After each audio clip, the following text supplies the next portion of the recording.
Welcome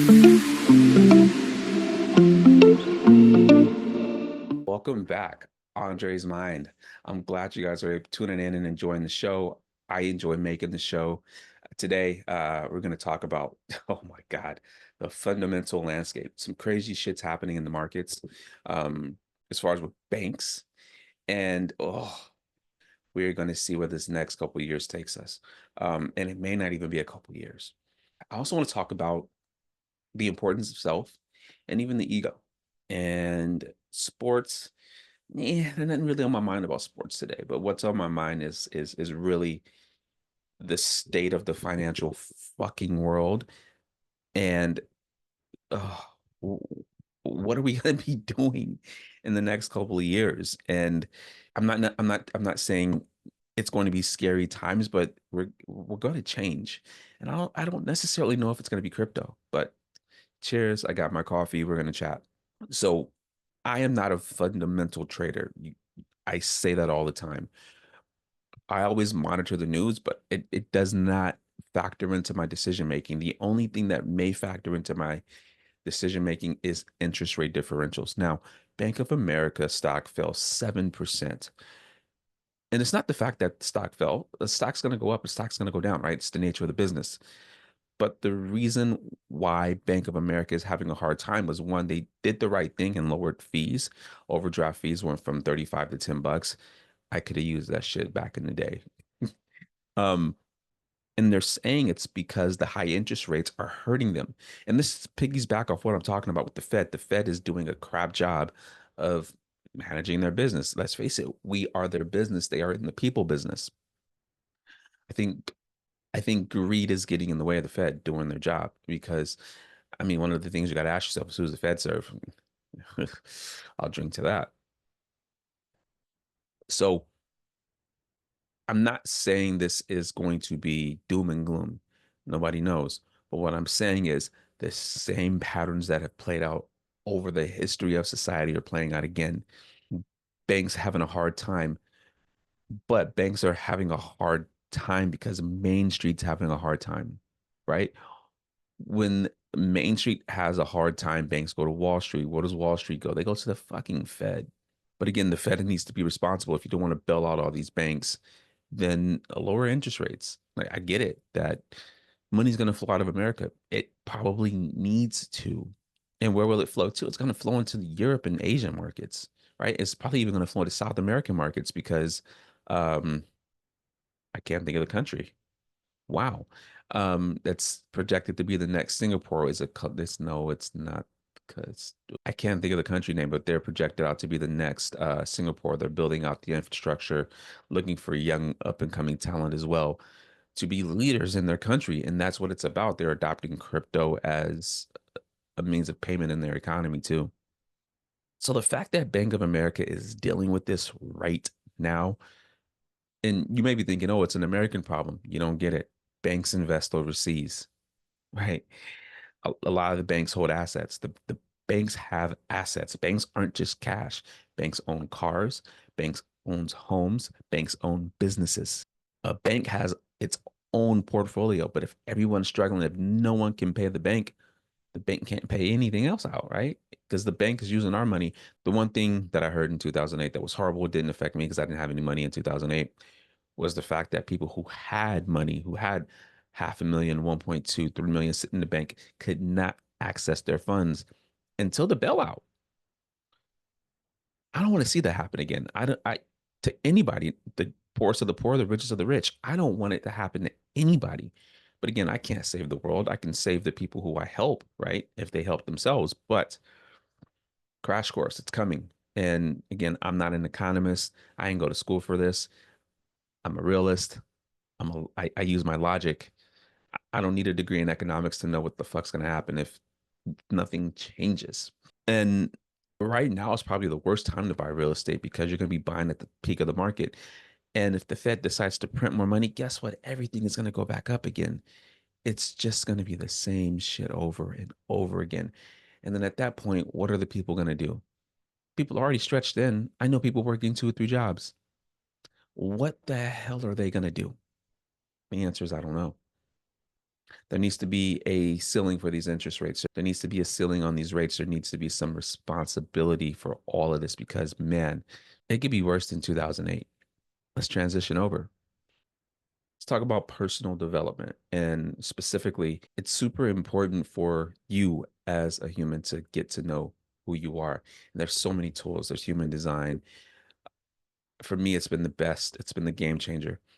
Now, I've even been told that my human design sessions with people are better than therapy sessions. And again, not a licensed therapist, but I believe if you know yourself, you know how to deal with your problems. I'll give you an example. A family member was having trouble sleeping for years, did their human design chart, and they are a manifesting generator. Oh, it's simple. You're not using your energy. That's why you feel like you can't sleep at night. Exhaust yourself every day. I exhaust myself every day these days. Ever since I found out that I was a manifesting generator, I sleep better. I get deep sleep now, but now I get kicked in the back by a 1 year old. So get excited about that. But understanding that made me understand I don't have insomnia. I've never taken sleeping pills or anything of that nature. I just kind of dealt with it. But I am naturally an early bird. But society has us doing the same thing over and over and over again. And I saw a problem in my youth that everybody's on the same schedule. The whole world tipped the whole, let's call it the modern world, is all on the same calendar. Monday through Friday jobs, weekends off, church on Sundays, do it all over again. You don't see a problem that everyone's on the same schedule because when the people on the other side of the globe are going to sleep, we're waking up. The people at the top are killing it. They have a system that is making them money hand over foot. And you're told you have to do this, go to school, get your degree. And I think that's awesome, right? I don't want to do that. I walked out of college, literally walked out of class once I realized how much debt I was going to accrue. I couldn't do it. I don't want to be a slave. And at that point, I had to find a way. I had to take responsibility for my own actions, my own shit, my own life. I tell you, it was I walked out of school like 24, 23, 24, somewhere around there. And it wasn't until the end of my 20s, early 30s. No, it was early 30s to where I decided to fulfill my purpose and get into financial markets. And I say purpose with a grain of salt. That was the way I was supposed to make money. Purpose is something totally different. And it was a struggle, a hard one. But going through it, you get the rewards on the other end. And I had a few jobs that I liked, specifically working for AT&T. I didn't like working for AT&T. I loved my crew. I don't like selling, but I was good at it. It's I don't want to convince you to do something you don't want to do. And that was how I sold. But I know that I like to talk, so it was the perfect job for me. But it wasn't aligned with what I wanted to do as a human. But stepping into that truth, stepping into what I wanted to do, what I want to be, the human that I want to emerge out of me is key. And that all comes from knowing myself, knowing my human design, and then looking at my life and seeing where the path of least resistance is. And that's the path that I tend to follow, the path of least resistance. But you're still going to have resistance, but it just may not be as tough. Now, human design is not the end all be all. It's a decision making tool. And it can tell you a lot about yourself, the unique gifts that God programmed you with.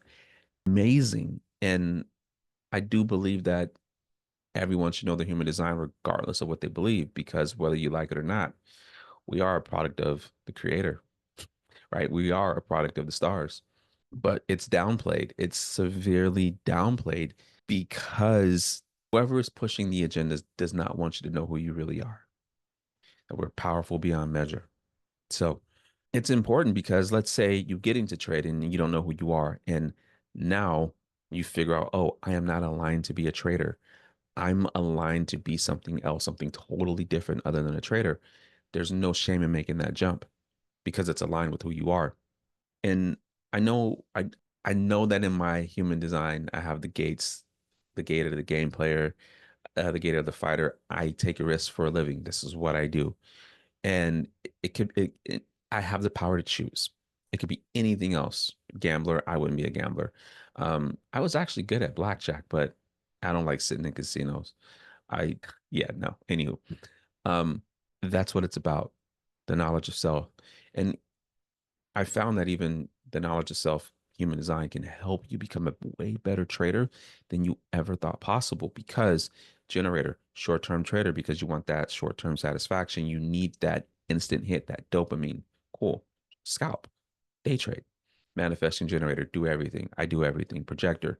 Projector is a unique one because they can do either or, but they have to start with the end in mind. Manifestors, you guys would be excellent at any style trader because, again, and I would think swing trader because you can put the trade on and you disconnect and you don't care about the outcome.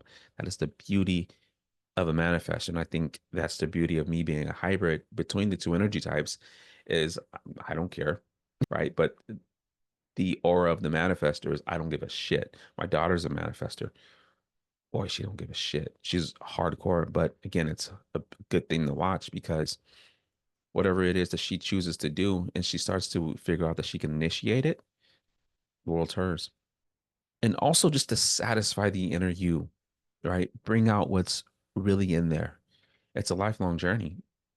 And I always knew at some point I would have to figure out who I was because I'll tell you a story. As a kid, it used to bug me that I could not see myself. I had to go look into a mirror to see who I was. But that's the physical appearance. But it bugged me that I couldn't just be like, hey, let me look at myself real quick. Silly, I know, but it bugged me that I had to rely on a mirror to go look at myself. But then it clicked as I got older. Oh, I'm supposed to look inside of myself. That's what meditation's for. My grandmother had this Buddha statue on her table, and it was the fat Buddha, the Buddha with the belly, and he was sitting in the meditative pose. And as a kid, I wanted to be a ninja. This is why I love martial arts. And I would sit, close my eyes, meditate, and I would have weird experiences meditating. I could close my eyes and be in the stars. And then one of my friends told me that that's a form of projection. And I'm like, huh? But again, that's probably over the scope of this conversation, but it was part of the process of me getting to know who I am. Meditation is not for everybody, right? But it's for me. But without doing that inner work and still learning more about the self, who I am, I'm not sitting here talking to a camera. That sounds crazy, sitting here talking to a camera. Wow, I need to go outside. Anyway, that's my rant. Now, I'd say ego. There is the ego gets a bad rap, but I think sometimes you need your ego because in situations to where you need to speak up, sometimes you have to let that ego out. And I've gotten better at holding mine in time and time again. When someone says something stupid, triggers me, and I just want to unleash the wrath. Sometimes you have to, but pick and choose it. I don't think the ego is totally bad. I think when you let the ego run rapid, which is a function of you not knowing who you are, then that's a problem. But people say, "Oh, take ayahuasca to kill the ego." There needs to be a balance. I've never done ayahuasca, don't plan on it. I'd rather do it through meditation and just learning more about the secrets of the universe, right? The stuff that they don't want us to know. So get to know who you are. And again, if you want a human design session, you just shoot me an email, shoot me a DM on Instagram. The at is that thing right there. I'm going to wrap this up. Pay attention wherever you're at, pay attention to the economic climate, pay attention to what the people are doing because it will give you a heads up on what's to come in your country, your city, your state, your town. Very important. I'm starting to see it in California. I've been seeing it for a couple of years, but it takes a long time for these things to pan out. A buddy of mine said a long time ago, very wealthy individual said, it always affects the upper echelon first, meaning this is his exact words. These are his exact words. When rich people start having their helicopters and mansions and Rolls Royces repossessed, it will trickle down to Main Street. So pay attention. Drive through wealthy areas of your town and see if you see empty houses, abandoned houses, tow trucks, for sale signs. When you start to see that just all clustered in one area, that's a problem. I'm seeing a lot of homes in a lot of the wealthy areas go up for sale in my city and in other cities that I want to relocate to. So that's heavy stuff. But again, if you are prepared, you'll be okay. And get to know who you are intimately and build that relationship with yourself. I think that's how a lot of the ills, the anxieties, the depressions go away because now you're not looking outside of yourself. You're not looking at social media to satisfy yourself, right? You are looking to understand, who am I? What do I need to do? What do I want to do? Because you have free will. All right, guys, that's going to do it for this episode. I will chat with you all later. Cheers.